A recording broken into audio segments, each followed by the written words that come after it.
convidados para adorar ao único e verdadeiro Deus. O Pai gracioso veio nos amar, preocupados bons que são seus. E nossa miséria, nossa condição, sem uma esperança, sem uma razão, com a sua graça, com o seu perdão, damos vida nova em Jesus. É Filho amado, prazer do nosso Pai, tem em suas mãos o poder de nos guiar. Juntos levantemos sempre em nossas mãos, a uma voz louvemos a Jesus, o Senhor, Senhor da glória, Senhor da história, Rei de vitória. Uera, papá, papá, uera, papá, papá, uera, papá, papá.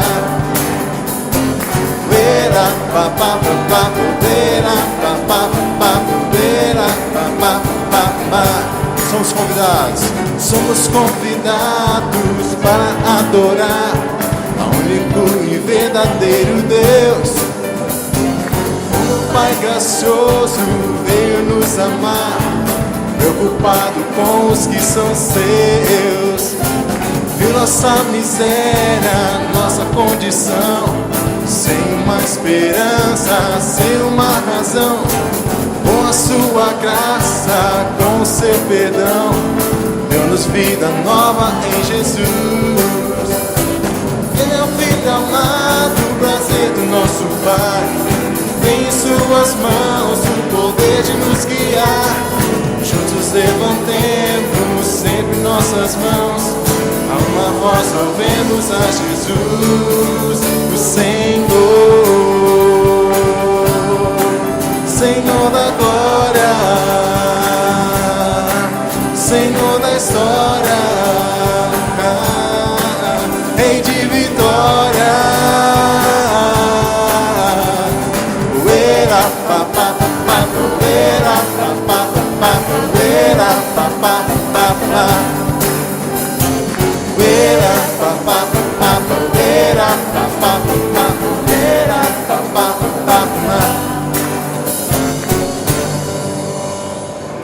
Pode sentar. Te agradecemos, Deus, por essa noite. Queremos pedir agora pelas crianças que estarão tendo a sua aula, um pouquinho, Deus, da Tua Palavra ali. E o Senhor esteja abençoando a vida dos professores, dessas pessoas que estão voluntárias ali, que estão falando do Teu amor, usando métodos, brincadeiras, usando a criatividade para mostrar a Deus o quão o Senhor é bom, o quão o Senhor é maravilhoso, o quão o Seu amor é bom para nós. E que isso, Deus, seja uma coisa boa, que seja um período bom para essas crianças e que isso cresça e fortaleça no coração delas, Pai. Te pedimos isso em nome de Jesus. Amém. Crianças podem subir. Valdir.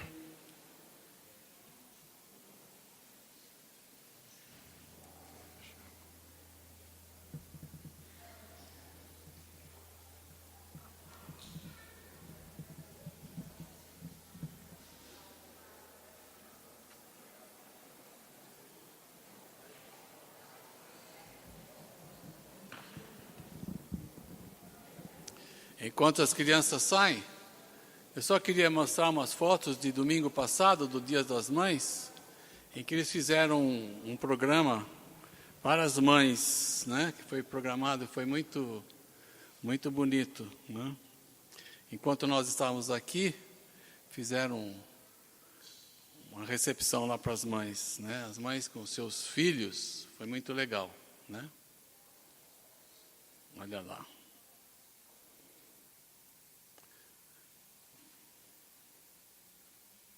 É uma oportunidade que a gente quer abrir para as mães, né? Olha que mesa bonita. Eu comi um finalzinho lá. Muito legal, né? Muito bom.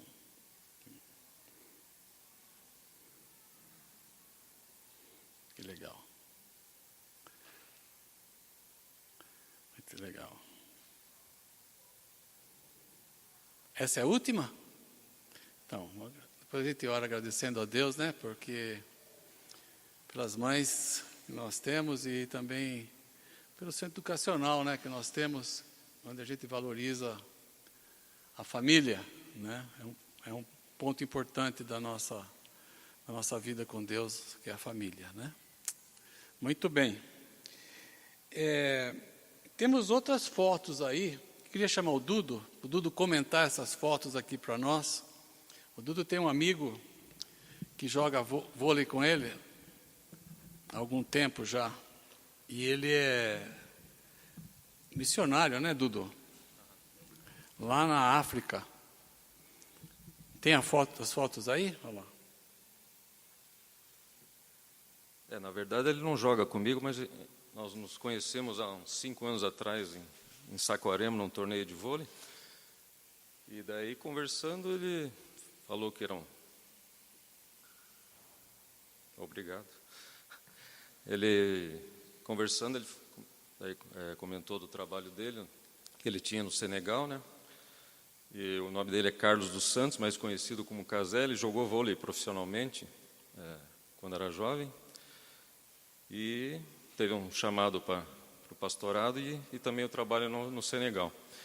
E a semana passada ele mandou um convite aqui para mim sobre o trabalho que ele está fazendo agora que ele voltou para o Senegal, né? De uma escola que ele está fazendo. E perguntou se podia dar uma oferta, se conhecia alguém que se interessaria pelo trabalho. E eu, conversando com o Laudir, ele falou que a gente podia estar mostrando aqui. Como é um trabalho bem parecido com o que os jovens, o pessoal da igreja faz em Itaperuçu, ele não tem igreja lá, ele vai nos lugares mais pobres e acaba ensinando a plantar, e agora está fazendo essa escola para umas crianças lá, que a esposa dele vai dar aula, a esposa e a filha vão dar aula. Então, como não é um valor muito significativo, ele pediu $600, agora só falta 500.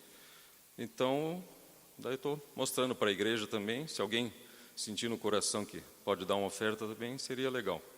Que é uma pessoa de confiança e que faz um trabalho bem legal também lá. Então, Dudu, eu acho que nós podemos abençoar, né? Esse pessoal aí. E como disse o Dudu, não é uma coisa, não é um valor tão alto assim, né? Você falou? Não, eu ia falar que ele, quando ele colocou, eu expliquei a situação da igreja, que a gente já tem os funcionários, os missionários que a gente ajuda já, até a gente dá um valor de R$22 mil por mês que a gente tem com os nossos missionários, a arrecadação é até menor, já falei para ele assim, que a gente tem até um déficit normalmente mensal para... Então eu falei que a igreja diretamente não poderia estar ajudando mensalmente, mas uma oferta assim, nesse momento, pontual, né? Pontual poderia ser, a gente poderia estar ajudando. Então, se alguém sentir no coração esse desejo, seria legal, porque é um trabalho bem legal, com crianças pobres lá, quase sem condições nenhuma, né?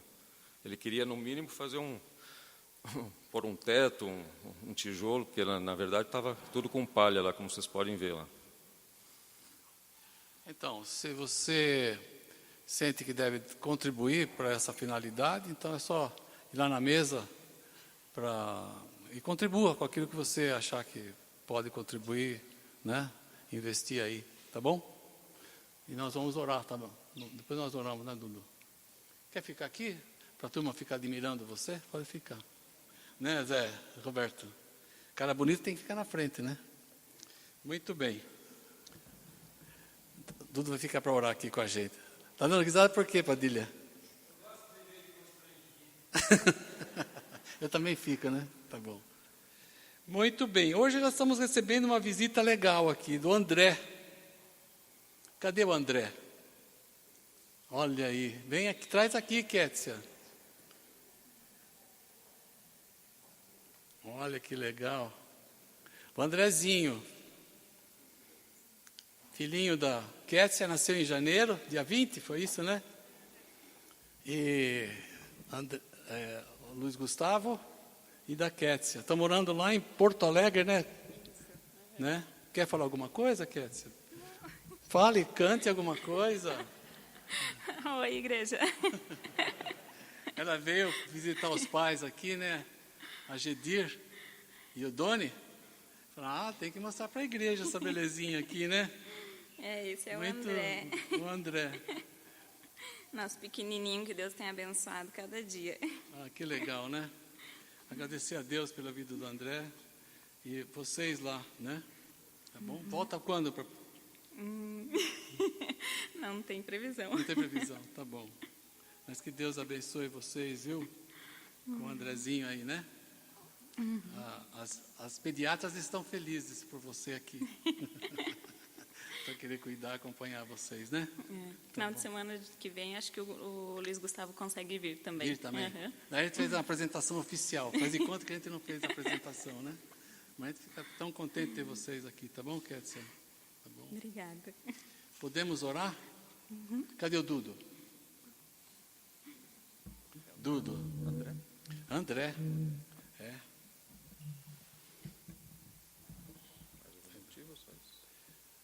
Temos vários motivos. Podemos orar também pela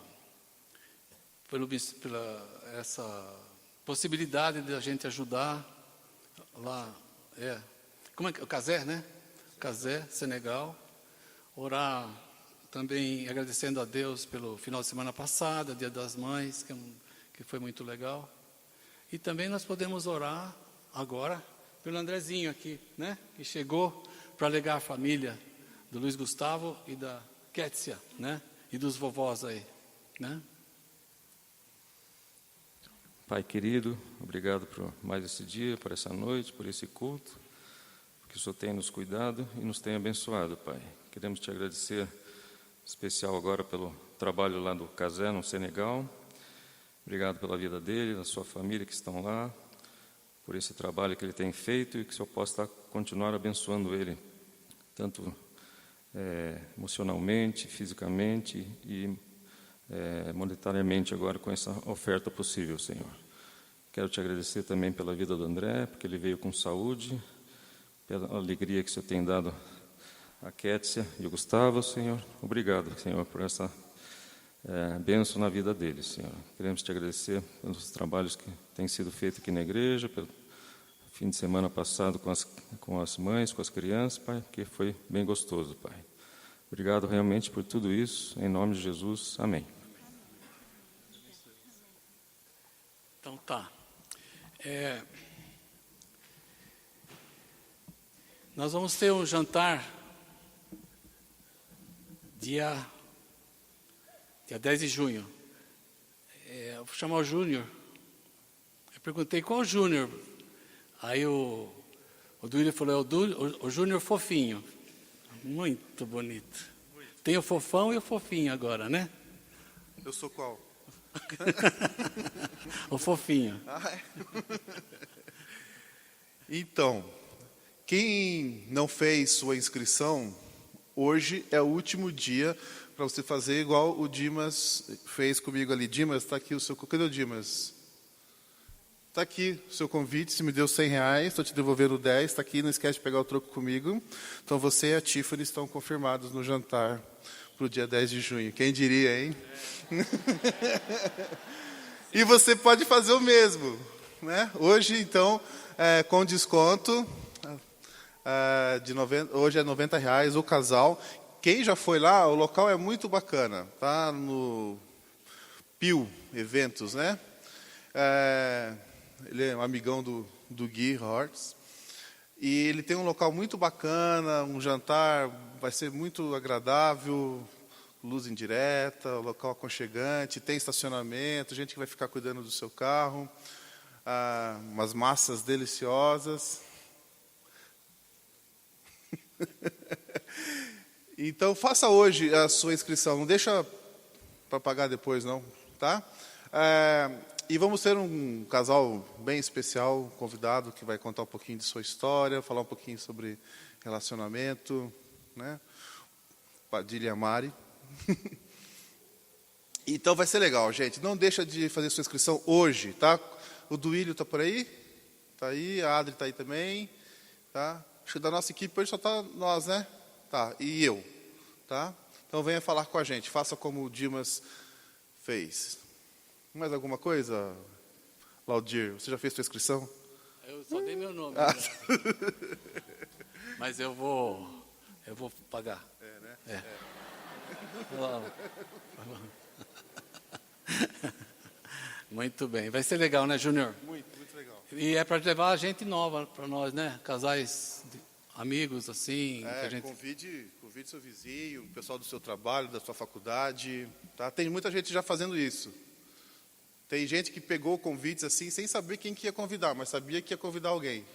Isso foi muito legal. Então, a gente vai ter oportunidade também da gente mostrar o amor de Jesus num local diferente, com pessoas bacanas, comida gostosa, né? E curtir o Dia dos Namorados, né? É isso mesmo. Eu estou convidando o mecânico que eu gosto muito, o mecânico de automóvel lá, que o Júnior também conhece, o Juca, e a esposa. E nós podemos orar, né? Porque Deus nos ajude a trazer essas pessoas para o nosso convívio. E é uma oportunidade também de eles ouvirem de Jesus o quanto nós precisamos de Jesus na vida da família também. Então é uma boa oportunidade. Com certeza vai ser um ambiente bem gostoso, né, Júnior? Muito, bem legal. Bem legal, tá bom. Bora. Fica aqui comigo, Júnior. Preciso de companhia sempre aqui. Então, tem uma prancheta correndo aí? Está por aí uma prancheta? Deixa eu ver. Levanta, olha lá. Está falando caneta? Tem mais uma caneta aqui. É o seguinte, eu já falei domingo passado que nós queremos fazer um grupo no WhatsApp, grupo que eu batizei, depois de fazer uma pesquisa, como Deus Conosco. É um grupo que faz pedido de oração e para vocês orarem. Então, se você quer fazer parte desse grupo, eu queria que você pusesse o seu nome e lá onde tem lugar para pôr o WhatsApp, você põe o seu celular, que a gente põe para receber esses pedidos de oração. É um grupo só para orar. Não é um grupo para você responder por a mãozinha, né, por flores. Não precisa fazer nada. Nem amém e nem aleluia nós queremos na resposta. É só para você receber o pedido. Se eu tiver interesse de saber, eu vou ver se você recebeu ou não. Tá certo? Não precisa responder nada. Eu vou pôr o pedido e você vai orar. Tá certo? Se você quer fazer parte desse grupo, então põe lá, eu quero, põe seu nome e telefone para receber pedido. Se você tem algum pedido para fazer, você fala comigo, manda para mim, manda para o meu WhatsApp, não para o grupo, tá? E aí eu ponho para o grupo. Para evitar da gente se cansar e falar, mas que chato, não sei o que lá. Um põe uma coisa, outro põe outra, não queremos fazer isso. Eu mando o pedido e você ora, tá certo? E eu gostaria que fosse um grupo grande mesmo, porque essa semana nós tivemos a semana de oração, foi legal, né, Júnior? Bem legal. Foi bem bom para nós de manhã. E também eu me sinto desafiado a fazer um grupo toda terça-feira, às 6h30 da manhã, das 6h30 às 7h30. Se você quer fazer parte desse grupo, vir aqui na igreja para orar, das 6h30 até 7h30, põe aí na prancheta, põe seu nome. E se não quiser fazer parte do WhatsApp, não precisa pôr lá, né? Mas se você quiser. Tem mais 2 pessoas que já falaram para mim, eu quero estar aí orando toda terça-feira às 6h30 da manhã. Então, se você quer, essa terça-feira aqui não, mas das próximas a gente avisa domingo que vem. Tá certo? A prancheta está aí. Se você já passou a prancheta, volta depois e põe seu nome, para a gente saber que você quer fazer parte. No domingo passado, nós já passamos essa prancheta aí, de outra maneira, que já foi pedido se você quer fazer parte do WhatsApp. Então, não precisa pôr de novo aí, que já estamos sabendo. Tá certo? E tem mais algum aviso? Estou esquecendo ou não? Ou já chega? Chega, né? Podemos ficar em pé e orarmos também. Vamos ficar em pé? Queria que você... Essa semana foi de oração e quero orar toda hora agora, né, Júnior? Vamos orar pedindo que Deus também abençoe esse encontro dos casais do dia 10. Vamos pedir para que Deus nos ajude a a convidar pessoas, ter desprendimento, né? E que sabemos que Deus vai usar esse momento para alcançar pessoas. Com certeza, se você levar alguém que não conhece Jesus, certamente essa pessoa vai ser tocada. Eu não tenho a menor dúvida, né, que Deus vai fazer isso. Então, faça um convite, leve um casal para esse nosso encontro, tá bom? Vamos orar?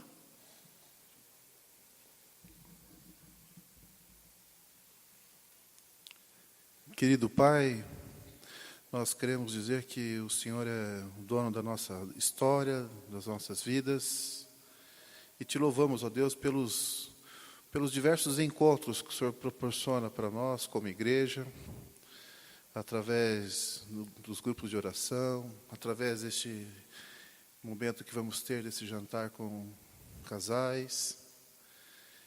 E Deus, independente de onde seja, como seja, que esses encontros possamos encontrar o Teu amor, a Tua presença, nos falando aos corações. Que o Senhor nos use como igreja e através dessas atividades, desses eventos, a gente possa resplandecer a Tua luz. Obrigado por essas oportunidades, ó Pai.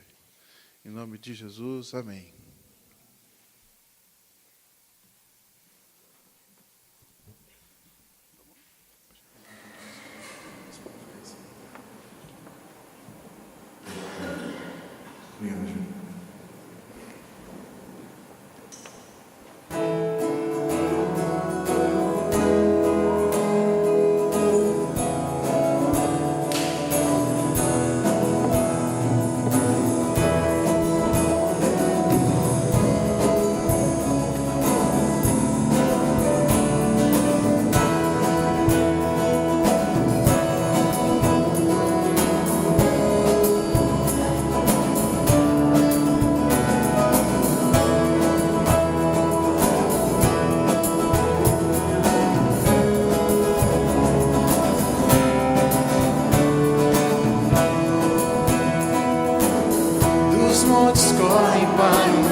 Tua alegria, tua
Senhor,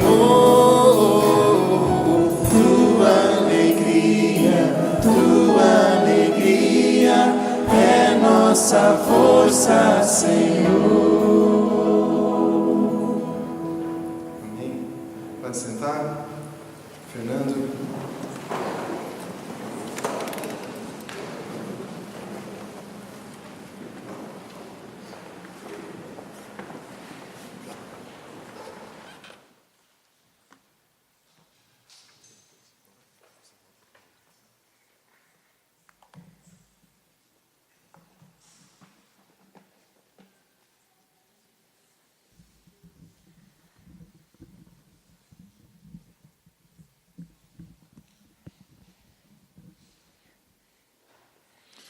Boa noite, meus irmãos.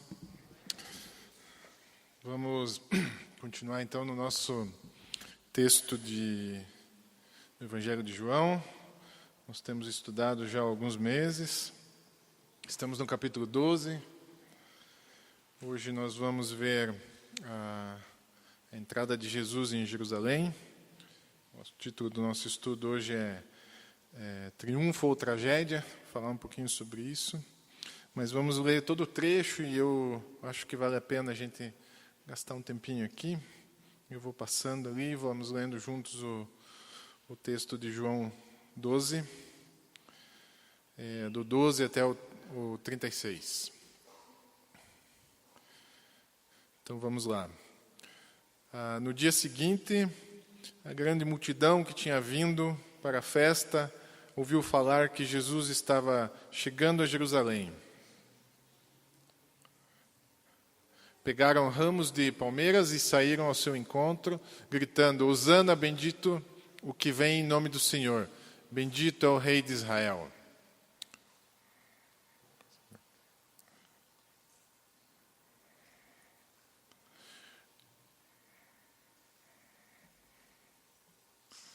Jesus conseguiu um jumentinho e montou nele.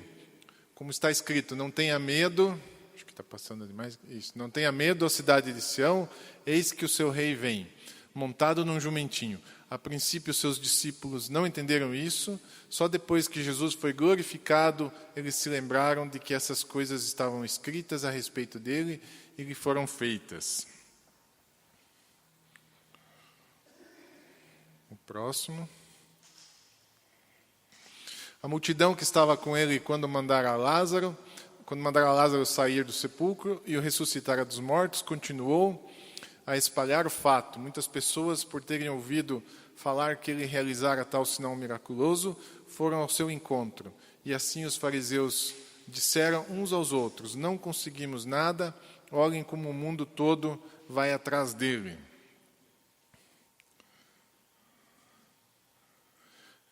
Agora Jesus prediz sua morte.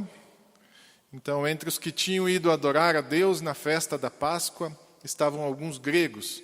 Eles se aproximaram de Filipe, que era de Betsaída, da Galileia, com um pedido: Senhor, queremos ver Jesus. Filipe foi dizê-lo a André, e os dois juntos o disseram a Jesus. Jesus respondeu: chegou a hora de ser glorificado o Filho do Homem. Digo-lhes verdadeiramente que se o grão de trigo não cair na terra e não morrer, continuará ele só. Mas se morrer, dará muito fruto. Aquele que ama a sua vida, a perderá, ao passo que aquele que odeia a sua vida nesse mundo, a conservará para a vida eterna. Quem me serve, precisa seguir-me, e onde estou, o meu servo também estará. Aquele que me serve, meu Pai o honrará. Agora meu coração está perturbado, e o que direi? Pai, salva-me dessa hora? Não, eu vim exatamente para isso, para essa hora. Pai, glorifica o teu nome. Então veio uma voz dos céus, eu já o glorifiquei e o glorificarei novamente. A multidão que ali estava e a ouviu, disse que tinha trovejado. Outros disseram que um anjo lhe tinha falado. Jesus disse: essa voz veio por causa de vocês e não por minha causa. Chegou a hora de ser julgado esse mundo. Agora será expulso o príncipe desse mundo. Mas eu, quando for levantado da terra, atrairei todos a mim. Ele disse isso para indicar o tipo de morte que haveria de sofrer. A multidão falou: A lei nos ensina que o Cristo permanecerá para sempre. Como podes dizer, o Filho do Homem precisa ser levantado? Quem é esse Filho do Homem? Disse-lhes então Jesus: por mais um pouco de tempo, a luz estará entre vocês. Andem enquanto vocês têm a luz, para que as trevas não os surpreendam, pois aquele que anda nas trevas não sabe para onde está indo. Creiam na luz enquanto vocês a têm, para que se tornem filhos da luz. Terminando de falar, Jesus saiu e ocultou-se deles. Muito bem, então esse é o texto. Nós entramos agora na última semana de Jesus e os evangelhos dedicam, aí nos seus volumes, 1/3 de toda a sua extensão para contar essa história. Diferentemente de nós, às vezes na Páscoa a gente quer ir logo para o domingo para celebrar a ressurreição, a gente já quer celebrar a vitória. Os evangelhos, e principalmente o evangelho de João, ele desacelera, começa a ir devagar, não se incomoda com todas as dificuldades da última semana, com a traição, com as aflições, com os tormentos, com o julgamento, com os sofrimentos de Cristo e com a morte. Vai narrando, então, cada um desses fatos lentamente, né? João, Mateus, Marcos, Lucas e João, eles estão querendo nos dizer que as histórias são importantes, sim, é verdade. As parábolas, elas são reveladoras, né? Os milagres são sinais do poder de Deus. O ensinamento de Jesus, ele é admirável, mas é a sua morte e a sua ressurreição que são essenciais para nós que somos cristãos. Então, é por isso que ele se demora aqui, né? Ele vai gastar um bom tempo nessa última semana e na narrativa desses fatos, porque eles são importantes. É como se eles dissessem para nós, aí, preste atenção, que aqui que está o mais importante, né? Parem e prestem atenção. E nessa época da Páscoa, milhares de judeus, eles vinham para Jerusalém, eles peregrinavam e estavam em Jerusalém para celebrar a festa da Páscoa, né? Quando essas pessoas descobrem que Jesus estava também chegando, elas queriam vê-lo. Jesus era uma espécie de celebridade em relação a isso. Muita gente conhecia, sabia dos milagres que ele tinha feito, e principalmente dos milagres mais impressionantes.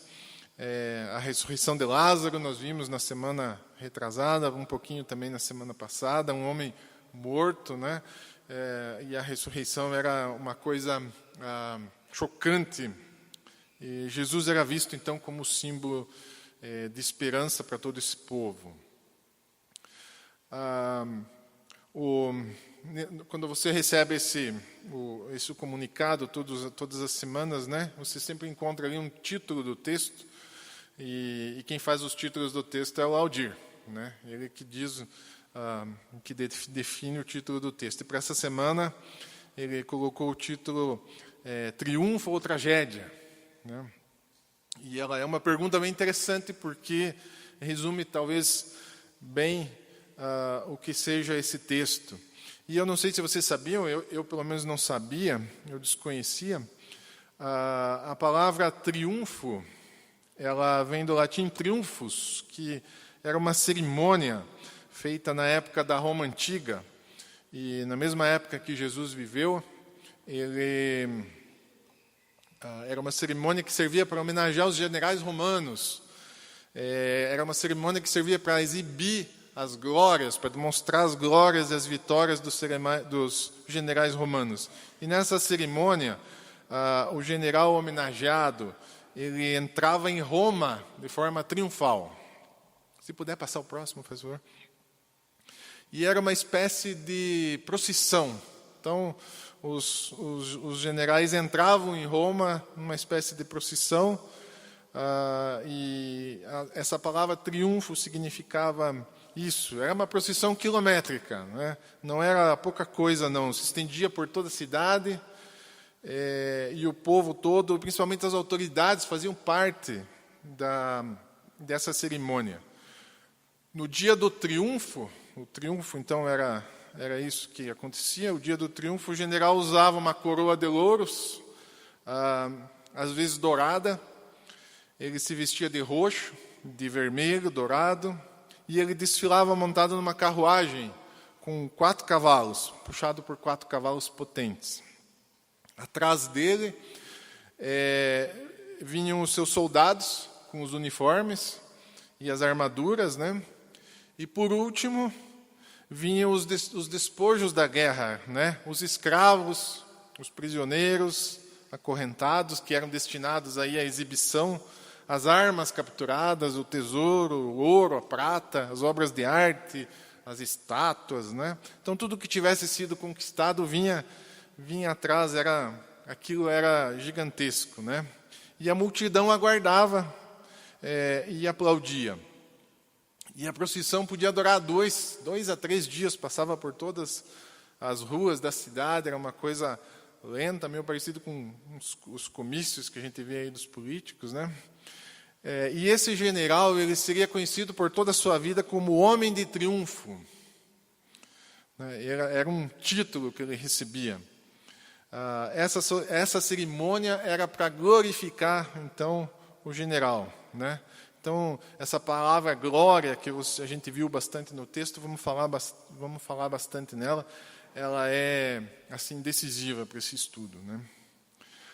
Mas a cerimônia era focada no general, naquela pessoa, ele é que era exaltado.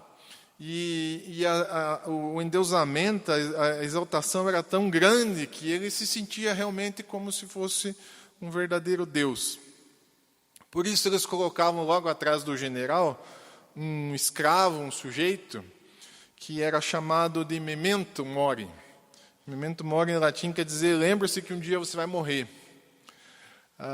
E esse sujeito tinha uma função só, que era lembrar para o general que ele também era mortal. Então, de modo que se o general olhasse para trás, logo atrás dele, estava o memento mori, que lembrava ele de que você é de carne e osso, vai morrer, né? É mais ou menos como se eu estivesse dizendo menos, né? Menos, general, menos, né? Você não é assim tão poderoso, né? E eu não sei se adiantava, né? Mas era um costume da época, trazer esse sujeito atrás, levar o memento para lembrar que ele era mortal. Talvez fique até pensando se não tivéssemos um sujeito desse para os nossos presidentes, né? Para eles lembrarem de que eles também são mortais, que um dia eles vão morrer, né? Quem sabe alguém que lembrasse aí, ao Temer, ao Lula, a Dilma, né? Um dia você vai morrer, né? O que vai acontecer? O que vai acontecer quando você... para onde que vai o seu dinheiro, status, né? Todas as coisas que você fez, para onde vai? Um dia você vai morrer. Alguém que fizesse essas perguntas. Não sei se ia adiantar também, né? Não sei se ia adiantar. Talvez já tivessem corrompido até o memento, né? E quem sabe já tivesse até sumido dali. Mas as entradas triunfais da Roma Antiga era assim, era luxo e glória, né? Então é isso que significa triunfo. Então a gente precisa lembrar que é isso que significa triunfo. Vamos falar agora da entrada de Jesus. Então essa palavra triunfal, entrada triunfal de Jesus, na sua Bíblia, se você tem NVI, ela deve estar ali um subtítulo lá, escrito assim, entrada triunfal de Jesus. Foi a NVI que colocou essa palavra, ela não existe na Bíblia, né? Então é uma interpretação já, né? Essa entrada de Jesus em Jerusalém, ela é contada pelos 4 evangelhos. Todos os evangelhos retratam e falam dela detalhadamente, né? Então, nessa entrada triunfal, até coloquei ali entre aspas, né? Porque é muito diferente do triunfo que a gente está vendo lá que acontecia em Roma. Jesus entra em Jerusalém, que é uma cidade subordinada, conquistada por Roma, uma cidade que vive debaixo do jugo romano. A multidão que o espera não é de autoridades, né? Muito pelo contrário, as autoridades tinham alguma ali, a gente viu que era para criticar Jesus, para observar, talvez até para perseguir, né? Mas era uma multidão formada de judeus, talvez de judeus, de crianças, talvez de doentes, talvez de cegos, talvez de doentes que estavam esperando algum milagre de Jesus, de estrangeiros, a gente viu ali os gregos, né? Então estrangeiros eram pessoas que não tinham assim uma boa reputação na época, camponeses da Galileia que tinham visto que Jesus fez na Galileia, na Betânia, eram pessoas simples, né? Não existia com certeza ali autoridades que estavam para receber Jesus dessa forma. Jesus não vem numa carruagem puxada por 4 cavalos, né? Isso é muito claro. Ele vem ali em um jumentinho e ele senta sobre uma capa emprestada, né? Que serve de sela, é colocada no lombo do animal e serve de sela para Jesus sentar. O Evangelho de Marcos, ele diz que quando Jesus se aproxima da cidade ali de Jerusalém, ele chora, né? Então, Jesus chora e é de tristeza. Então aqui a gente vê já de cara algo muito diferente de um triunfo, né? Talvez não tenha nada a ver com triunfo. A gente vê um homem entristecido, humilde, talvez até com os olhos vermelhos ali por ter chorado, sendo recebido por pessoas humildes, simples, como ele. Ele é chamado de rei de Israel, mas então aqui também que tipo de rei é esse, né? Nós podemos perguntar. E as pessoas gritavam Hosana. E o que quer dizer Hosana? Quer dizer nos dê a salvação. Nos dá a salvação, Senhor. E que tipo de salvação é essa também? Né? Aqueles que esperavam de Jesus um conquistador, um general, né? Como esses que a gente viu, que fizesse os romanos irem embora dali, com certeza se decepcionaram. E talvez alguns discípulos estivessem aí entre eles. Talvez alguns discípulos haviam projetado um Deus diferente, né? Um novo Davi, um rei poderoso que tivesse armas, que tivesse exército, que conquistasse, né? Provavelmente se decepcionaram também, né? A glória que Jesus teve ali, que talvez fosse pouca, ou que pelo menos parece pouca, ainda assim não é glória para si mesmo. Ele diz assim, ele não está pedindo uma glória para ele diz assim, Pai, glorifica teu nome. Então era uma glória que ele transferia para Deus. E Jesus nem precisa do memento mori para lembrar que ele vai morrer, porque ele mesmo diz, né? Vocês viram no texto, ele diz assim, chegou a hora de morrer. Então, ele não precisa de alguém que o lembre que sua missão estava próxima e que a morte iria acontecer, mas ele mesmo já avisa. Passa o próximo, por favor. Então, desde o início do ministério de Jesus, ele sempre vem afirmando que a sua hora ainda não havia chegado. Vocês devem lembrar isso nos vários textos que a gente leu. Desde o primeiro milagre, ele diz para sua mãe, minha hora ainda não chegou. Né? Depois com a samaritana, ele fala assim, a hora está próxima, mas ainda não havia chegado. Quando tentaram prendê-lo, por 2 vezes ele se desvencilhou e saiu, porque a sua hora não havia chegado. Por várias vezes ele vai avisando que está chegando a hora, mas que ainda não chegou. Mas agora ele diz com certeza, né? A afirmação de Jesus é a primeira vez que ele fala com toda certeza, a hora chegou, é agora. Então esse o momento, é o momento aguardado de todo o seu ministério, esse é o momento. É aqui em que Jesus diz, agora é minha hora. Então, não há do que a gente falar aí de traição de Judas, da armação dos fariseus, do julgamento equivocado de Pilatos e Herodes, né? de um povo que vai escolher Barrabás em vez dele, de um povo que vai bradar, crucifica. Não vamos nos perder dos fatos de que Jesus diz, essa é a minha hora e essa é a escolha dele. Ele escolheu. Os fatos, eles apenas vão confirmar a escolha de Jesus. E tudo isso não é um acidente de percurso, mas é uma escolha que ele fez. Essas coisas são apenas por cumprimento da hora que chegou. e não são tropeços na vida de Jesus, né? E diante desse fato, ele mesmo diz aqui, diante dessa hora, diante desse momento que é tão crítico, Jesus diz: o meu coração está perturbado. Em outra tradução, ele diz assim: o meu coração está angustiado. E essa palavra, ela é forte, ela tem um significado aí de horror, de repugnância, de ansiedade, de agitação, né?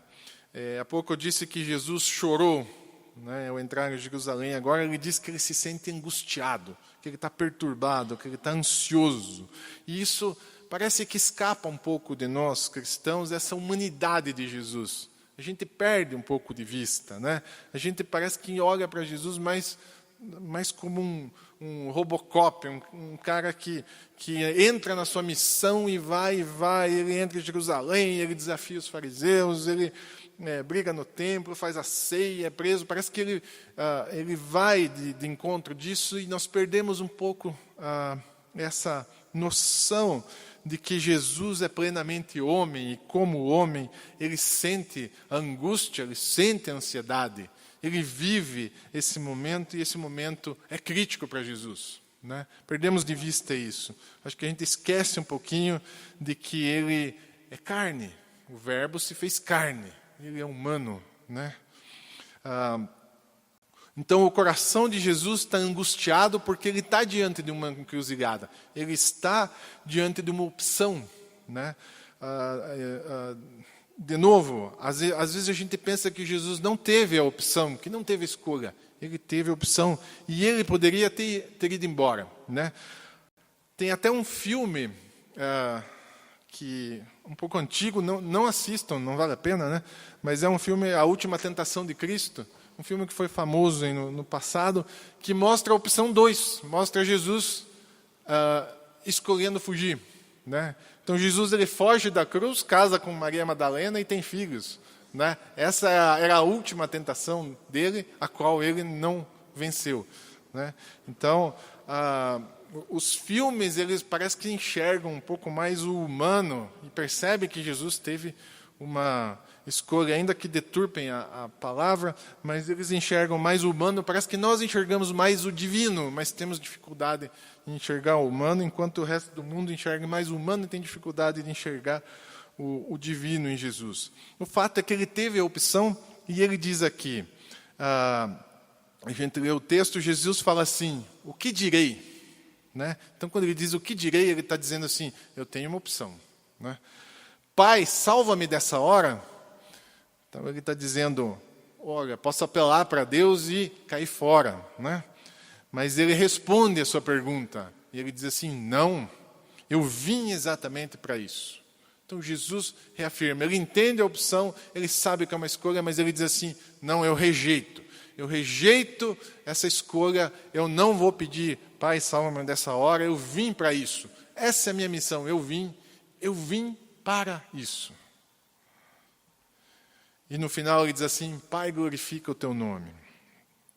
Então a sua escolha é pela vontade de Deus e é em nosso benefício, graças a Deus, né? É para isso que ele veio e é isso que ele escolheu. E depois disso, então, nós entramos na glória. A palavra glória aí é muito usada. Então a gente ouve uma voz, Jesus ouve a voz dos céus. Alguns não entendem muito bem que é uma voz dos céus, acham que é um trovão, e etc. E a voz diz assim: eu já o glorifiquei e o glorificarei novamente. E essa palavra glória, ela é muito usada por João. João usa muito, os evangelhos se referem a Jesus através da glória 34 vezes, então é muito usado. A palavra glória é algo que está na vida de Jesus. E uma das principais situações que está no prólogo de João, de novo nós voltamos no prólogo, lembra? O prólogo de João explica todo o evangelho de João, a gente sempre volta nele para nos referirmos a tudo o que acontece. E eu trouxe aqui a tradução da mensagem do Eugene Peterson, que é um pouquinho diferente, mas é agradável de ler. Fala assim: a palavra se tornou carne e mudou-se para a nossa vizinhança. Vimos sua glória com nossos próprios olhos, a glória singular, tal Pai, tal Filho. generoso por dentro e por fora, verdadeiro do começo ao fim. E que glória, então, é essa, né? Glória para nós no vocabulário, se a gente for no dicionário, ela quer dizer honra, quer dizer prestígio, quer dizer fama, celebridade, é isso que quer dizer glória, glamour, né? Nenhuma dessas coisas que eu falei está na vida de Jesus, né? Em momento algum da sua vida, do nascimento à morte, você vai encontrar isso. Desde que ele nasce, né? Que ele é perseguido, que ele é rejeitado, é condenado, pendurado numa cruz, em nenhum momento você vai ver esse tipo de glória, né? Mesmo quando Jesus é algum tipo ele se torna uma espécie de celebridade, ele foge disso. Ele foge o tempo todo dessa vontade que o povo tem de criar celebridades, né? E por isso, quando ele diz assim, chegou a hora do Filho do Homem ser glorificado, nós estamos diante de uma palavra que é oposta ao seu significado. Então, quando Jesus se refere à sua glorificação, ele está falando a ser pendurado na cruz. Então, nós podemos chamar isso de mistério, né? É um mistério, é um paradoxo do reino de Deus, quando você tem uma palavra e você tem uma realidade completamente diferente do significado da palavra. E o reino de Deus ele tá cheio desse tipo de paradoxo, né? Se a gente for lembrar aqui, a gente vai ver, quando você olha o Sermão do Monte, você vai ver, se pudesse resumir o Sermão do Monte, você vai ver que felizes são os infelizes, né? É isso que o Sermão do Monte quer dizer. Os últimos serão os primeiros, né? Quem se humilhar será exaltado, quem se exaltar será humilhado. E aqui no nosso texto, Jesus diz assim, aquele que ama a sua vida a perderá, ao passo que aquele que odeia a sua vida nesse mundo a conservará para a vida eterna. Então aqui, isso é um paradoxo, porque a gente fala de ganha quem perde e perde quem ganha.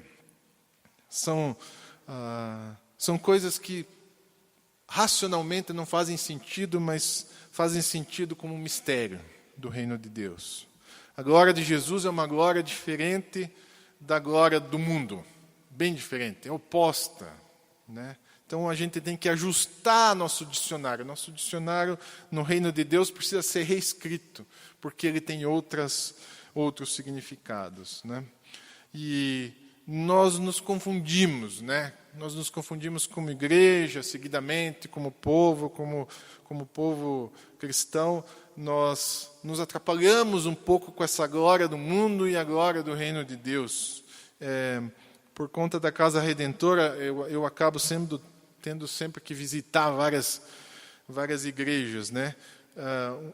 Uma das que eu fui, várias de tradição evangélica são assim. Os pastores e os diáconos se vestem de forma diferente, normalmente de terno e gravata, né? Mas numa das que eu fui era um dia de ceia e eles recebiam a ceia antes de todo mundo. Então, primeiro recebia a ceia os pastores e os diáconos do pastor, né? Depois o resto do povo. E eles tinham cadeiras assim preferenciais, aquelas cadeiras que a gente coloca aqui atrás, né? Então eles escutam e veem o culto de forma diferente. Então, isso se chama honra, né? Não é a tradição cristã, né? É isso que gostaria de questionar um pouco, porque a tradição cristã não é desse tipo de honra. Eu entro num prédio, tem um prédio que eu não vou citar o nome aqui, mas é um prédio importante na cidade, e logo na entrada tem uma estátua do seu fundador, que é cristão, e embaixo tem um versículo de Romanos, onde Paulo diz assim, honra quem honra, né? Mas lá Paulo está dizendo, viu, se as pessoas pedirem honra, deem honra, se ela pedir imposto, dê imposto. Ela está falando para a gente se referir aos outros, no sentido, se eles pedirem, a gente dá.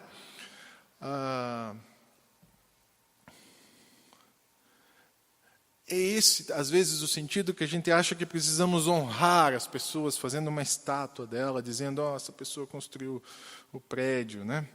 Os crentes, às vezes, a gente tem essa exclamação do "ô glória", né? "Ô glória". É comum nas igrejas, mas que glória é essa? quando as pessoas falam, oh glória, a gente normalmente se fala dessa glória quando é bênção, né? Grana, recebeu alguma coisa, uma cura. E nós temos que dizer, oh glória, no sentido também de que a glória de Jesus é uma glória em que Ele enfrenta a morte. Então, quando a gente passa por dificuldade, também é glória de Deus, porque nós enfrentamos a dificuldade em nome dEle.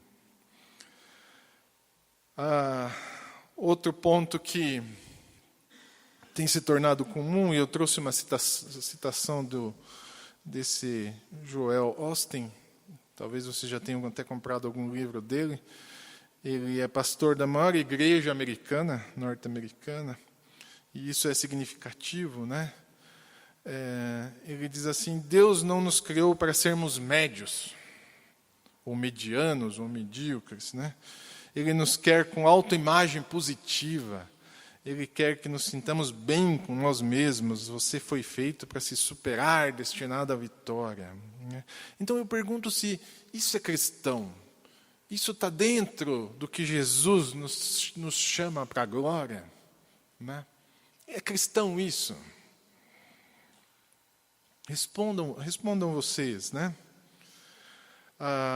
Uma das maiores práticas que os pais têm hoje, e talvez você tenha como pai também, é dizer para os seus filhos que eles são especiais.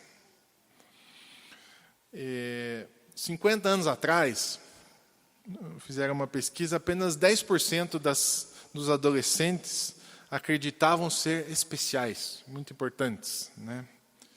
Hoje passa de 80%. Então, hoje 80% dos nossos adolescentes, e na igreja com certeza também, se acham muito especiais, né? Não que eles não sejam especiais no sentido que nós os amamos, mas que nós nos dirigimos a eles, né? Filho, você é especial, por coisas que às vezes não têm conexão nenhuma com a realidade. Tem uma crença muito forte, e talvez até pela psicologização da fé, de que é importante ter uma autoestima muito boa, uma forte autoestima, né? Isso é mentira, é falso, é falso. Um exemplo até pode parecer bobo, mas as empresas têm ido para esse lado, e a Força Aérea Americana ela começou a evitar criticar os seus pilotos pelos erros que eles cometiam e só elogiava os acertos. E passou um tempo, eles perceberam de que os pilotos cada vez estavam ficando piores. Eles estavam ficando cada vez pior porque eles não sabiam mais onde eles estavam errando. E isso é um exemplo do que nós estamos fazendo também com os nossos filhos, porque na intenção de criar essa forte autoestima, a gente evita se dirigir à crítica e citar o erro, né? Para os nossos filhos, hoje é importante ser rico e famoso. Essa é a cultura do mundo e essa é a cultura que nos permeia aqui em todo esse mundo que a gente vive. As pessoas elas têm uma noção de que elas são melhores, né? Hoje as pessoas têm uma noção de que elas são melhores e elas estão fazendo coisas cada vez melhores. E isso não é verdade. Elas estão fazendo coisas piores.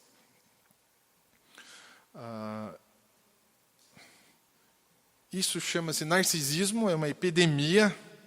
É uma epidemia porque já se espalhou por todo o mundo. Ela é considerada uma doença. E eu trouxe aqui, não sei se você vai, acho que talvez você consiga ler, mas existe um manual de diagnóstico em que, se você tiver pelo menos 5 dessas 9 características, você é considerado um narcisista, né? Então, vou arriscar aqui ler os 9, e você vai pensando em você, pense também no seu filho, né? Nos seus filhos, pense nas pessoas que estão ao seu redor. Então, é um narcisista quem tem um sentido exagerado de autoimportância. Então, ele se acha muito importante, né? Foi aquilo que eu falei dos 80% dos nossos adolescentes. Ele tem fantasias de sucesso extraordinário. Poder, inteligência, beleza, amor ideal. Tem a crença de que é especial. Isso que eu falei. E só deve associar-se com pessoas, e só pode ser compreendido com outras pessoas do mesmo status elevado. Né? Então ele faz parte de uma elite. Procura excessiva pela admiração dos outros. Né? Aqui a gente pode lembrar logo das redes sociais. Tem uma sensação de merecimento, de ter direito a algo. Talvez uma das maiores características hoje, a pessoa tem uma sensação de que ela merece, ela tem o direito. Né? Nós vivemos numa época de direitos, então a pessoa tem uma sensação de merecimento. Objetificação dos outros para alcançar objetivos pessoais e gratificação. Então o outro, ele só serve como um trampolim e você vai pisar nele e vai usá-lo. Falta de empatia. Inveja dos outros ou crença que os outros têm inveja de si mesmo. Comportamento presunçoso, arrogante, paternalista ou de desprezo em relação aos outros. Então, lendo assim, quantas pessoas você conhece que são assim? Um monte, né? Eu, quando vejo isso, vejo um monte de pessoas assim na nossa cabeça, e isso, o narcisismo tomou conta da nossa sociedade. Ele não é só uma doença da mente, ele é uma doença da alma. Estamos profundamente adoecidos em relação a isso. A melhor coisa que a gente pode fazer entre nós, com nossas famílias, com nossos filhos, é encarar a realidade. E o choque da realidade, ele vem de muitas formas. Né? Desde quando você sobe na balança e vê o seu peso, né? Quando você se olha no espelho, né? E daí você talvez perceba que você não é tão bonito assim, né? Quando você olha o saldo da sua conta corrente e tem gente que não tira nem extrato para não ver aquilo lá, né? E hoje eu acho que uma das maiores maldades que existe no mundo é o crédito fácil, né? É o crédito enganoso dos cartões de crédito, porque aquilo te dá a impressão de que você pode comprar o que você quiser, quando você quiser, depois se vira para pagar, né? Dos seus amigos, né? Então eu pergunto aqui, eles falam a verdade para você? Seus amigos falam a verdade para você? Da igreja, né? Ainda que você não goste de algumas pregações, elas são reveladoras. Perceba das pregações que você não gosta e dos assuntos que você não gosta, porque eles são reveladores da realidade. Perceba isso, né? É muito interessante dos pregadores e das pregações que a gente não gosta. Elas revelam coisas sobre nós. A Bíblia, né? Por que a gente fala tanto sobre a leitura da Bíblia? A Bíblia diz que ela corta, ela discerne, né? Discerne sobre a verdade. Então ela nos traz uma realidade. Essa realidade que eu falo, que no nosso vocabulário evangélico se chama verdade com amor, ela é cura para o narcisismo de hoje. Né? Então, precisamos experimentar essa realidade. Eu acho que não existe algo melhor. Aquele que não reconhece o pecado em si, ele não precisa de Jesus. Então, ele não vai buscar Jesus. Quanto mais nós reconhecemos isso em nós, mais a realidade toma conta de nós e a realidade do reino. Né? Quando nós oramos, né? E essa semana a gente nos encontramos aqui durante 3 dias. Quando nós oramos por nós, oramos pelos outros, você começa a ter noção de que, afinal de contas, na Igreja do Prado tem um monte de gente, uma porção de pessoas que precisa de ajuda, que precisa da sua ajuda e que talvez sofre como você começa a ter uma noção melhor da realidade que se passa aqui com os nossos irmãos, né? E isso se chama reino de Deus, né? As palavras de Jesus, e já vou terminando aqui, as palavras de Jesus que mais causaram impacto quando eu estava lendo esse texto, se puder passar o próximo, por favor, diz assim: aquele que ama a sua vida perderá, ao passo que aquele que odeia a sua vida nesse mundo a conservará para a vida eterna. Quem me serve precisa seguir-me, e onde estou, o meu servo também estará. Aquele que me serve, meu Pai o honrará. Então aqui aparece a palavra honra, né? Mas o que mais me chama a atenção ainda é Jesus dizer assim, que aquele que me serve, que o meu servo, ele precisa me seguir, e onde eu estou, o meu servo também estará.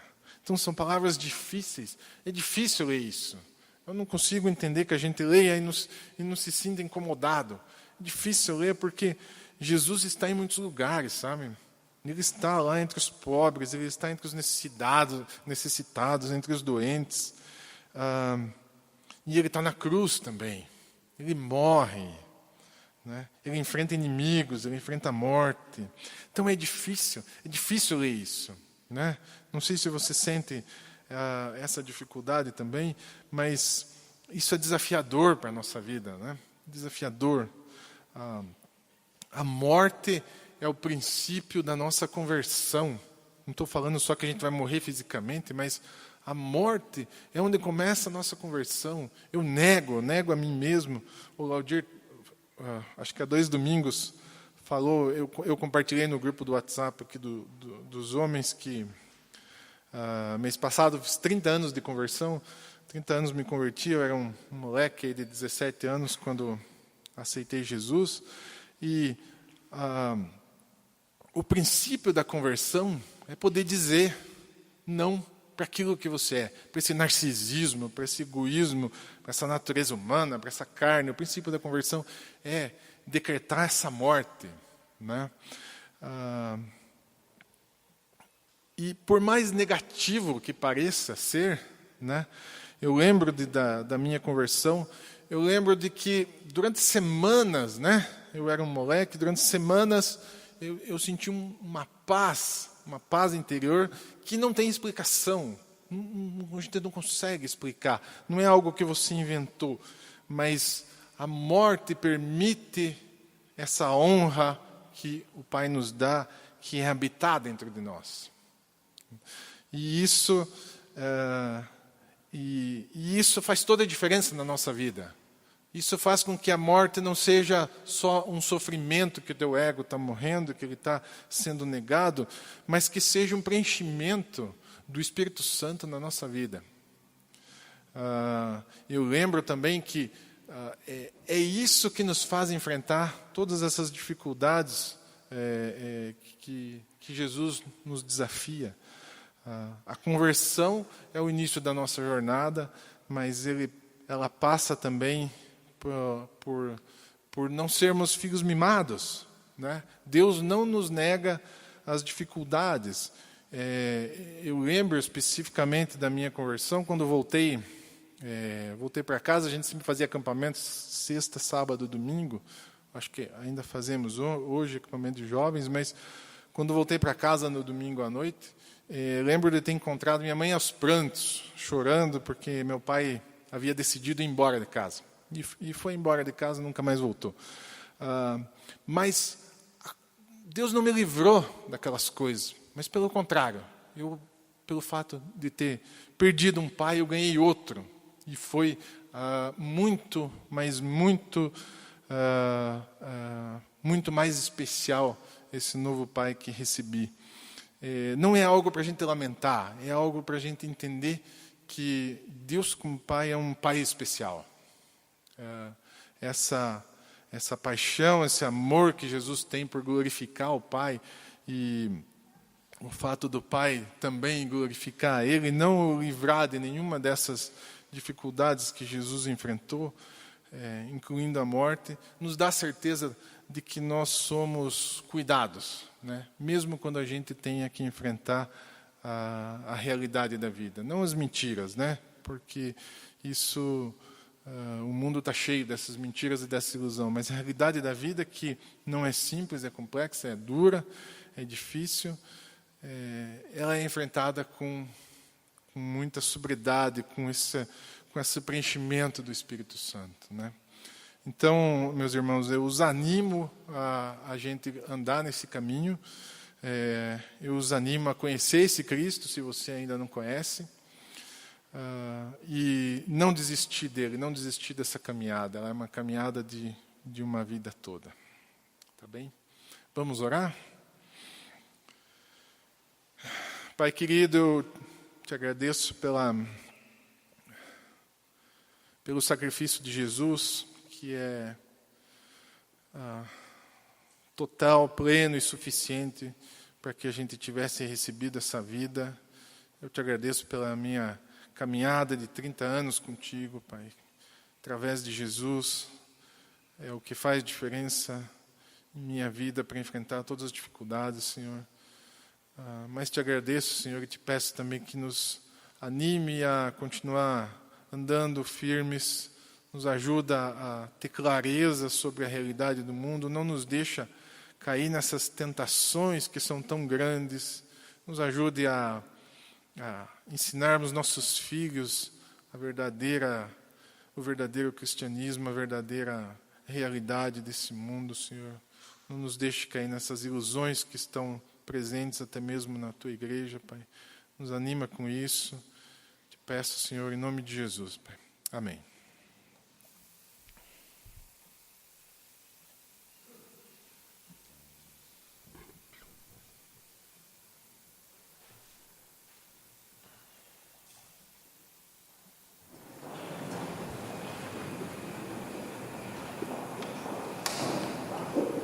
Podemos ficar em pé?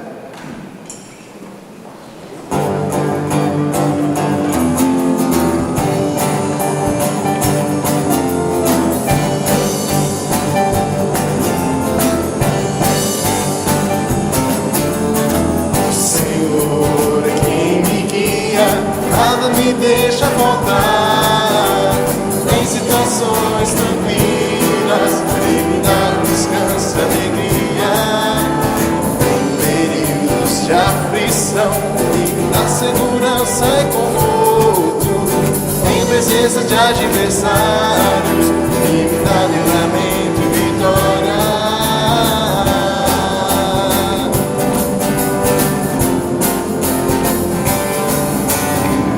Certo sua bondade e misericórdia sobre mim estarão todos os dias que eu viver, em sua casa estarei para todos sempre. O Senhor é o meu pastor, o Senhor é o meu pastor.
verdade em todo meu viver.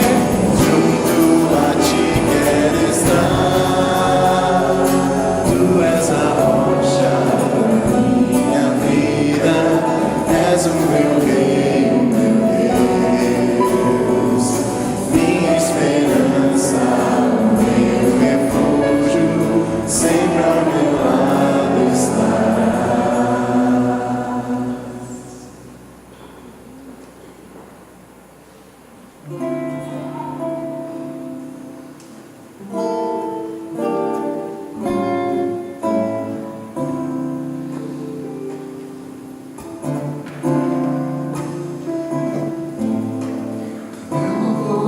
É fruto do meu amor por ti, Jesus.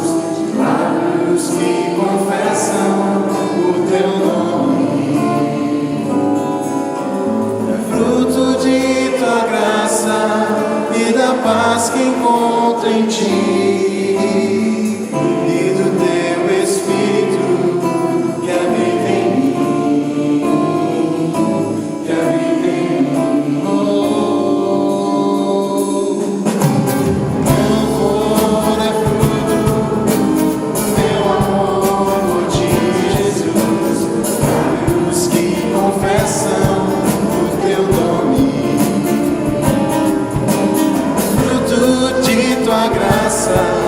E da paz que encontro em ti e do teu Espírito que habita em mim,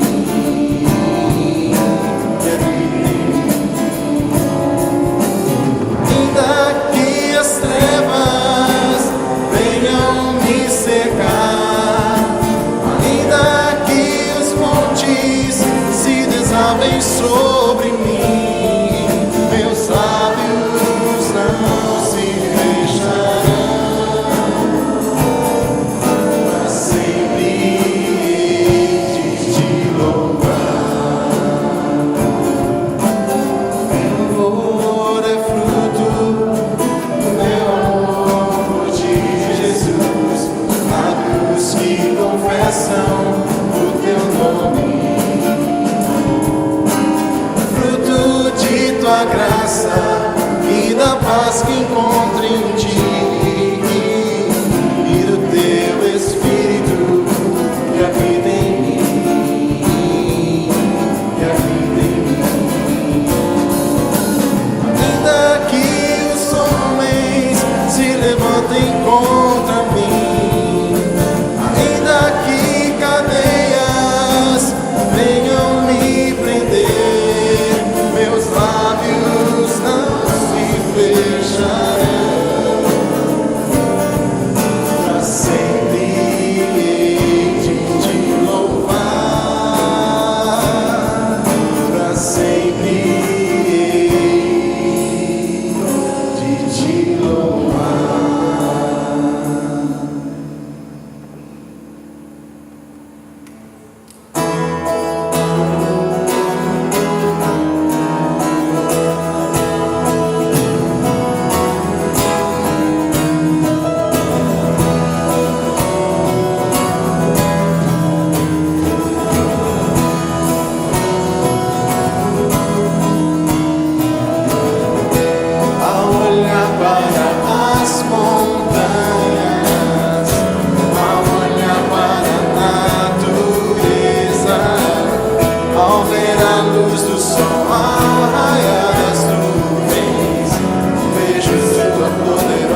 autor da criação, foi Ele